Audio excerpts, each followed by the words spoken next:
So, in this house, there's one of those Alexa devices.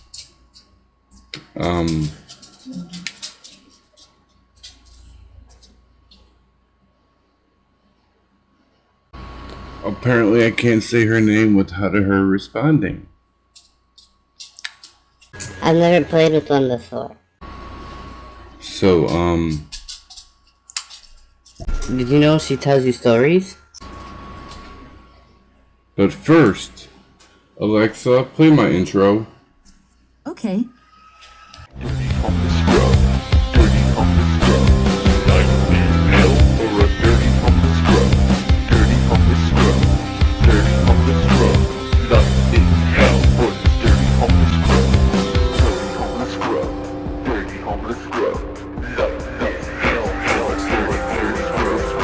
Alexa, tell me a scary story. Okay, here's one of mine. Missed call.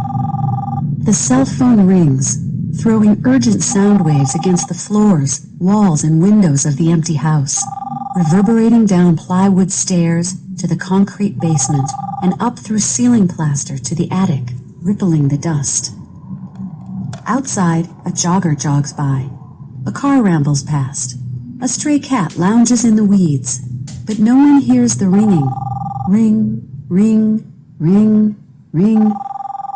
Miles away, a teenager sits in a vinyl airport seat, heart racing, palms sweating. Dad, are you sure you dialed the right number? I don't hear anything. I do know your number, sweetie, says her father. But she is only aware of the sound of her own pulse, which seems to be going much too fast. She reaches instinctively for her phone. But no, it isn't there. How long will we be gone for? Just a couple of weeks. 2 weeks? Now the room starts to spin. She stares down at her empty fingers, which cramp into useless claws. Maybe it'll turn up when we get there, the dad offers, and then starts to hang up. Wait, the teenager pleads, but it's too late. Back at the house, her cell phone cuts off mid-ring. Missed call flashes onto the screen, bathing the air in harsh light. Then the screen fades, and the room goes dark, and still, and silent. Okay. Alexa, tell me a funny story. I want to laugh. Foul play. It's just a usual day at the office. I'm trying to sleep off whatever it was that hit me last night. A locomotive by the feel of it. And somebody has the nerve to knock on the door. I look up, and this turkey walks in. A real Tom. And he's a handsome gobbler, too. But he's not happy. What's the matter, tweetheart? Someone trying to kill ya? I tease. Then he really starts to gobble. Oh, boy. That's when I remember. It's Thanksgiving. Sorry, Butterball. I wasn't thinking. Not your favorite day of the year, huh? He gives me a shake of the head, and I reach over to give him a playful pat on the waddle. Here's an idea. I'll stop flapping my lips, and you and me, we'll get out of here. You know, migrate south for the winter. How's that sound? He nods, and I think I see his beak twisting up into a little smile. That's better, I say. I grab my coat and my piece so we can scram. You know, you really are quite the dish, I say, and his eyes get as big as pie tins like I'm going to end it all right there. Relax, my little chickadee, I say. I just turned vegetarian. Okay. Right. So, hey Alexa, do you have any interesting stories? The Squirrel and the Acorn. There once was a squirrel who found an acorn he loved very much. One evening, he kissed the acorn good night and tucked it under a leaf. But after he fell asleep, a storm came and blew leaves all over the forest floor. Frantically he searched, but the acorn was lost. The squirrel crawled into his den, where he stayed for many years. When he finally emerged, there were new trees and new acorns, but, thought the squirrel, there was nothing that could replace the one he had lost. He sighed and was about to head back to his den when an acorn fell and bopped him on the head. Then another. Soon, he was nearly buried in them, and it was only a moment until he realized that something felt different, but also very familiar. The acorns had a nutty scent he had smelled before, and their color was an auburn he had previously seen. With much excitement, the squirrel ran up the trunk of the tree that had dropped them, and he understood.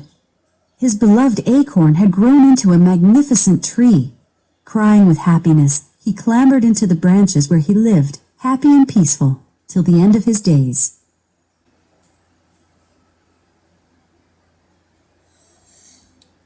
Hey Alexa, read me the book I Am the Cheese.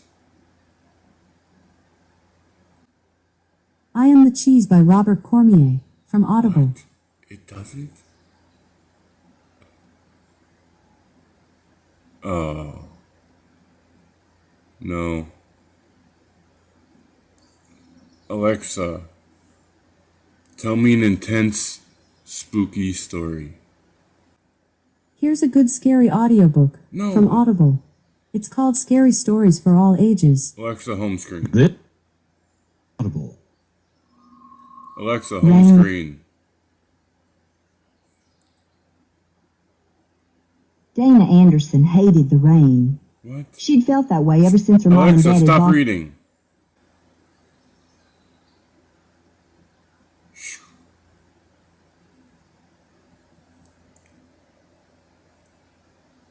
Alexa, tell me a bedtime story. I have a skill for that. A popular skill this week is Amazon Story Time. Want to try it? No. No. A popular skill this week is Amazon Story Time. Want to try Alexa, it? home screen. Do you want to try Disney stories? No! It is one of the most used skills this week. Alexa, home. How about bedtime stories? No! It's rated 3.0 stars by Alexa, over shut up. 200 people. Wow, that worked. Alexa, home screen. Alexa, show me front door. Okay.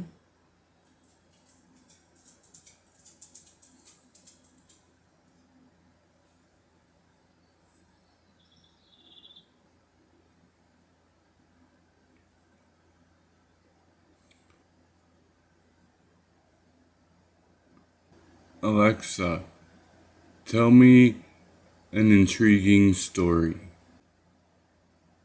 I'm sorry. I don't have a free Audible audiobook for that genre. Try asking me to read you a bedtime story from Audible. No. Alexa, tell me a scary story. Okay, here's one of mine. Would you believe? Ooh. Let me tell you about a girl who made the grave mistake of trying to summon a ghost. In a dark attic lit only by a single candle, she and her friends gathered around a Ouija board. As her fingers moved across the board, she called out to her grandmother's spirit. A horrendous wailing filled the room. The dust in the attic rose into the air, and the candle's flames snuffed out with a mysterious gust of wind. Faces wrinkled in fear as a ghostly form appeared, shimmering with an eerie light. But the girl saw that the ghost was her grandmother. "Grandma," she cried out, "I've missed you so much. How are you?" Her grandmother's spirit extended a pale hand and looked from one frightened face to another. She opened her ghostly mouth, and the girl leaned forward to hear her words. "Careful," Grandma rasped. "If you keep making that face, it'll freeze that way."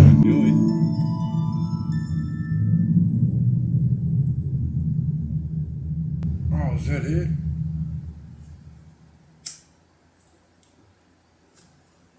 Hey Alexa, scare me. You bet. This one's spectacular. The Fishbowl. "Honey, I have a surprise," the woman shouted as she closed the front door. She held up a crystal bowl with blue gravel and a swirl of orange. "Say hello to our new goldfish. The pet shop was just giving them away." Her husband saw a small treasure chest in the gravel. He reached into the bowl to pull it out, but just as he touched it, he felt a nibble on his finger and snapped his hand back with a splash. The man yelped and stepped away from the fishbowl. He locked eyes with the goldfish bobbing under the surface. "Are you okay?" the woman asked. "It tried to bite me," the man exclaimed. "Don't be silly," she laughed. "Goldfish don't bite." The man reluctantly agreed to keep the fishbowl in their bedroom. That night, as they got into bed, the man felt an eerie sensation of being watched. He scanned the room, and his gaze fell upon the goldfish's bulging eyes staring back at him. Feeling uneasy, he got up and paced the room. The fish swam, following his movements back and forth, back and forth. The man crawled back into bed and pulled the blankets over his head. He tossed and turned as the hours crept by, haunted by the goldfish's piercing, relentless stare. "What's the matter?" his wife asked, woken by his fidgeting. "The goldfish," he whispered. "He keeps staring at me."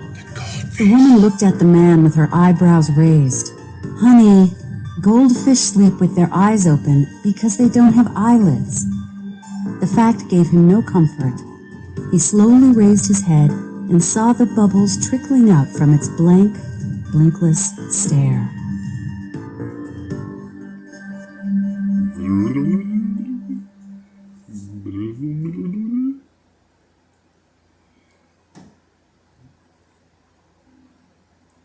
Alexa, tell me a scary story.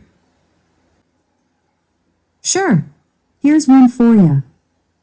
Any port in a storm. As the rain fell steadily on a late October evening, a lone pickup truck wound through a deep forest of pine trees. The truck's gas gauge was pegged on E. "Are we going to make it?" the woman asked nervously. "There has to be a gas station somewhere. Look, see that sign?" the man said with a burst of hope. The woman craned her neck as they drove past. Fuel, 3 miles. They both relaxed a little. Soon they rounded a bend and were greeted by a tiny shack with a single rusty pump outside. The man pulled over, ducked through the rain, and knocked on the door. "Ahoy, matey, enter if ye dare," a voice said. The man opened the door slowly. The attendant, who wasn't much taller than the counter, was cloaked in a yellow raincoat, hood drawn up, hiding their face in a shadow.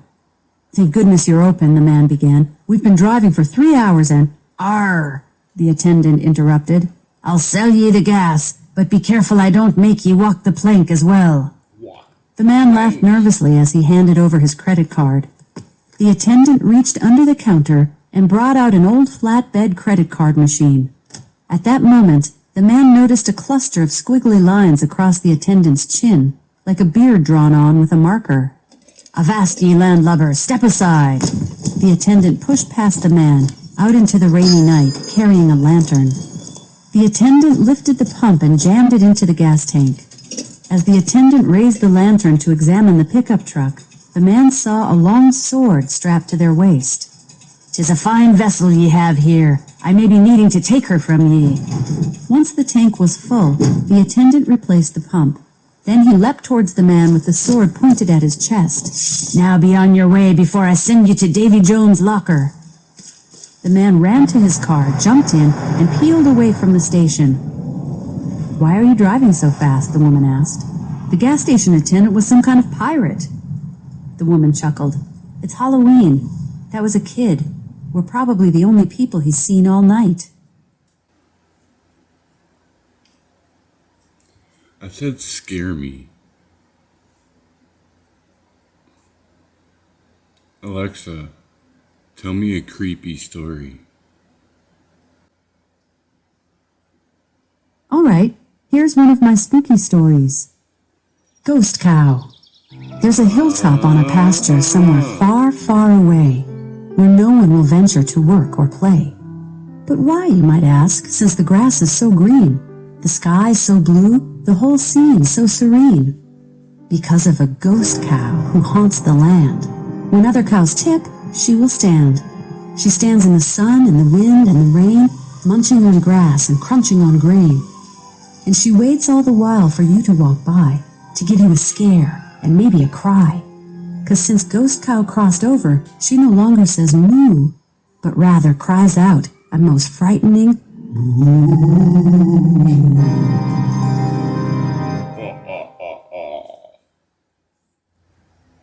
Alexa, tell me a funny story.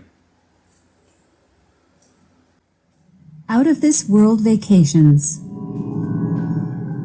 Oh, Kepler 22b has gotten so dull, the Martian cried, throwing his long green arms up in the air. What I really need is a vacation. With a wave of his spindly fingers, he brought up a hologram of the universe. Let's see.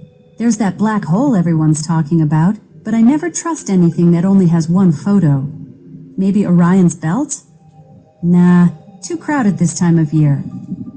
Oh, wow, what's this place? He said. His bulbous eyes widened as he zoomed in on a small part of the Milky Way. Rainforests? Blue oceans, mountains, deserts, and penguins? This Earth place looks amazing. But wait, he groaned. It only has one star.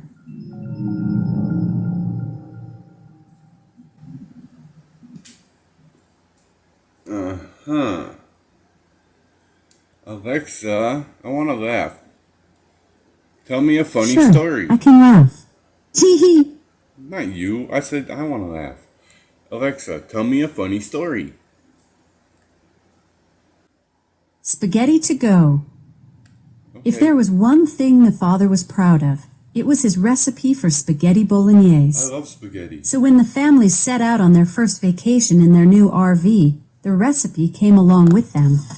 As the mother got behind the wheel, the father fired up the RV stove to christen the trip with his favorite meal. Halfway through simmering the sauce, a chubby raccoon ambled the onto the meatball? road right in front of the RV. The kids screamed and the mother swerved sharply, sending the famous bolognese flying. No. Sauce hit the ceiling. Red wine splashed everywhere. The family dog leapt up to catch bits of beef and carrots careening through the air.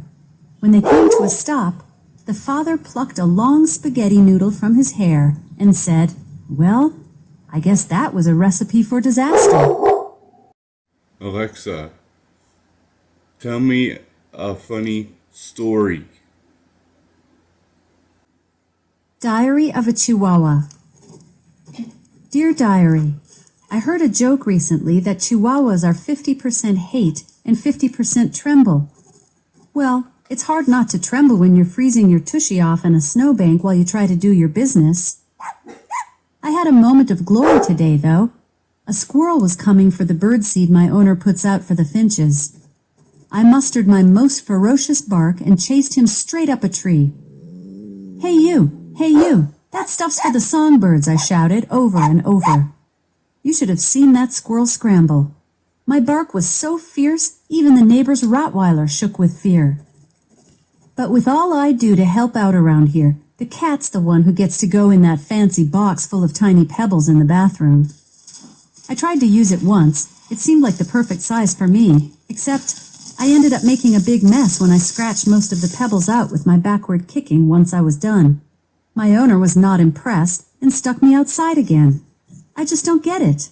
The cat doesn't give my owner kisses like I do, and he's terrible at fetch. Maybe I'll bring my owner a nice sock or a bone to show my love. I bet that'll change her mind. I know. It's nothing new.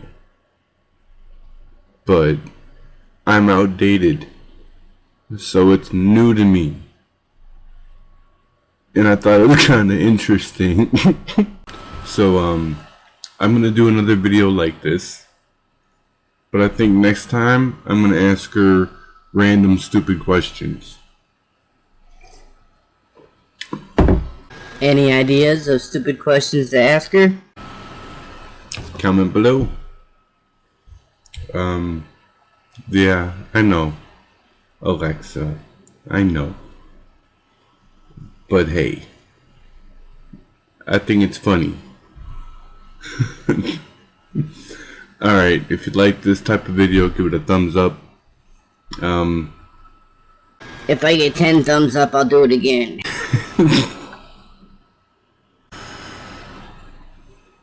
Anyhow, yep, I'll see you in the next video. That's enough of me. I'm being stupid. Alright, peace out. I don't know what I'm gonna do with my life, but I'll make it alright.